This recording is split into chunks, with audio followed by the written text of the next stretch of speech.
I would love to share with our people who are just now entering the workforce listeners. Because I feel like when I was young, I was setting myself up for burnout because I had this notion to prove myself. And that was also, I think, reinforced by a lot of my elders and colleagues of you got to earn your stripes kind of thing of, oh, in my day, this was just the norm. It was expected to be working heinous hours or to be doing just work at the expense of your health, and it's just such a normalized thing. I think a lot of my friends in the finance world were also experiencing that. I know it can be experienced in all types of realms, but I remember that being some of my friends' complaints of like, this is just what you got to do as a third year or first year lawyer or whatever. It's like, oh, but you're dying. That doesn't make sense to me. Yeah, the 90-plus hour work weeks in finance and law, like as a general expectation. And if you can't cut it, then, well, it's not for you.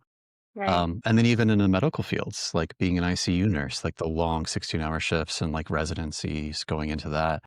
My favorite like story about that is John Hopkins is kind of known in the medical world for having their residency program. And then the model that they created, they're like, oh, we have the best doctors. This is amazing. So what are they doing for their residents? Like, how do they train them? We need to adopt that and apply it elsewhere. And it seems like a person that led the charge at John Hopkins in the 70s was a phenomenal physician and an awesome trainer and was also addicted to cocaine. And so for his 21-hour, 24-hour, 48-hour shifts, it worked because his drug of choice facilitated that style of effort. But that's a pretty weird expectation to set up for other people to have that type of a habit to be able to function, to get the education, to then go on and become a doctor. So I think we've been setting people up for failure for a long time.